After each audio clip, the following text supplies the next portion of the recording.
Married at First Sight, season 14, episode 5, and we're talking about Alyssa and Chris. For the other videos, check the description box for links to my other videos. I do separate videos on each couple. And, you know, each video I start off with where I stand with a couple, if it's changed from the week before, and ain't nothing changed. In fact, it's only gotten worse. And I thought Alyssa was on my last nerve last week, but she definitely on my last nerve. And at this point in time, get her off my screen. Get her off my television screen. I am so sick of Alyssa and these crying tantrum tears that she throws. I'm going to tell you something. This is definitely a cultural difference. And I know a lot of people are talking about Lindsay too, with these white woman tears, and Alyssa has them. I'm going to tell you something. At the root of all this is disappointment, hurt, anger, whatever you want to call it. But you're definitely seeing how different women express those same emotions differently. Because even when Lindsay and Alyssa are the perpetrators, they somehow find a way to muster up some tears and cry as if they're the victims. And then when you see people like Jasmina, who is probably experiencing some disappointment or whatever else it may be, hers comes out as angry and combative. And I'm going to get to that video. Make sure you watch that. But this is definitely a difference. And, you know, I'm not going to have no broad discussion here on this video about it. But it happens a lot in society. And I think individually, each person needs to look at how they express their emotions, because neither way is a good way. But anyway, we're going to get to Alyssa. So it opens up with Chris and Alyssa. Of course, they have slept in separate bedrooms. And we see Chris has decided that, you know, he's going to plan an activity for Chris and Alyssa.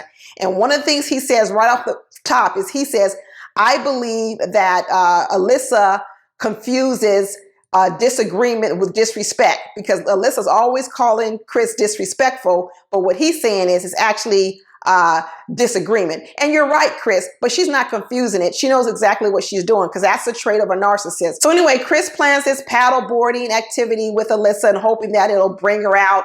At this point, I know the producers are putting him up to this because I don't think he wants to be here, and neither does she. But you know what? He goes along with it because, you know, I think he does like to make a good impression. He is trying to do something to make her happy and maybe ease the tensions in the room.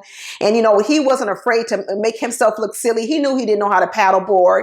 And so he got up on that paddleboard and he could barely stand up. He was falling. And, you know, Alyssa got to laugh at that. She loves laughing. I'm sure she enjoyed that part, laughing at him. So at least for maybe 20 seconds, you know, it seemed like a lighthearted moment. But, you know, give it 20 more seconds and the Alyssa that we know is right back. So then they go, I guess they want them to go swimming together. They're on the beach and you know, that beach was horrible. Did you guys see that beach with all that seaweed? It was a horrible beach. I have no idea what time of the year they went to Puerto Rico. But when I went, the beaches didn't look like that. So I don't know what side of the island they were staying on, but that beach was horrible. I really wouldn't want to be in that beach water. But anyway, they're laying by the beach and they start telling this story about, Alyssa starts telling the story to Chris that she had visited a psychic before getting married, and the psychic told her that she was going to meet her soulmate and that he was going to have, at this time she said, he was going to have an eagle tattoo. So of course we know Chris doesn't have a tattoo, so he starts chuckling and laughing, you know, and then later on they start talking about this more in depth on the after party.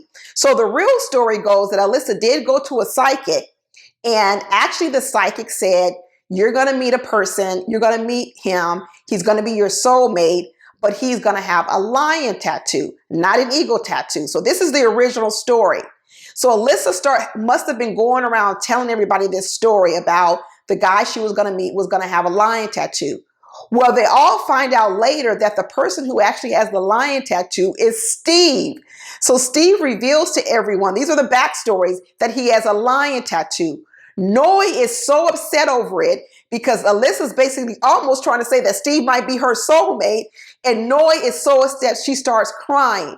So Alyssa, I guess, feels bad. So she changes the story from saying it's supposed to be a lion tattoo to an eagle tattoo, just so Noi won't cry about it. I'm going to talk about it more in the after party, but that's a little bit of the backstory, you guys. But that's the thing about going to these psychics, and they talk about there. You know what? I've been to a psychic before, and let me tell you, when you go to one that's good, they do get some things right. I don't go to them a lot. I'm not, doing all that kind of stuff. But I've been to them before, and I went to this one lady. She was really, really good.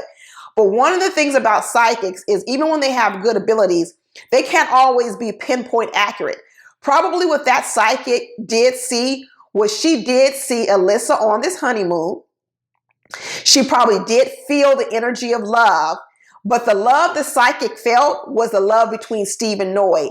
And because it was just present in the psychic's reading, she told Alyssa about it. So Alyssa claimed it for herself, but it wasn't for her. It was for Steve and Noy. Because the psychic did see the lion tattoo, but the lion tattoo wasn't with the man that was Alyssa's husband. It was with Noy's husband. So the psychic got the story partially true, but this is why you shouldn't be going to psychics. They got part of the story true, but Alyssa took the parts of the story she wanted and she ran with it, which is pretty much what she does. She takes parts of stories, the part that works for her, and she runs with it because that's what she's been going through. But here's the difference. Parts of stories don't make it the truth.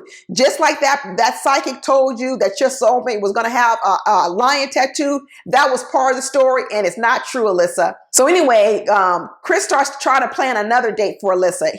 I guess it's called snubbing, snorkeling plus scuba diving mixed together.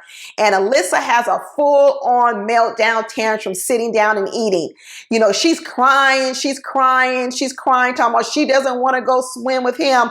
I don't want to be near him. I mean, she's acting like a 5-year-old, like he's got cooties. If I swim with him, I might get the cooties. It's so ridiculous. It is just absolutely ridiculous. She starts talking about Chris's body and it's not the body I would want. Well, you know what, Alyssa? Your body's not all that great. In fact, one of my subscribers dropped down in my comments and he described Alyssa as having the body of an iPad. That shit was funny. He said Alyssa's body she built like an iPad. And you know what? Normally I wouldn't talk about a person, but I'm going to go with it. You up here talking about Chris. Yeah, he's fluffy. He is fluffy. But you know what? She does have the body of an iPad. She's flat in the front and flat in the rear. Straight up and down. And she starts telling the story. She called her mother, crying her mother, I don't want to be here. I don't want to be here. She's acting like a 5-year-old at preschool. But anyway, her mother's like, you don't want to look like that, like Alyssa. You should go out there. Go swimming. Go swimming. You don't want to look like that on TV and look bad. Guess what, mama? Too late.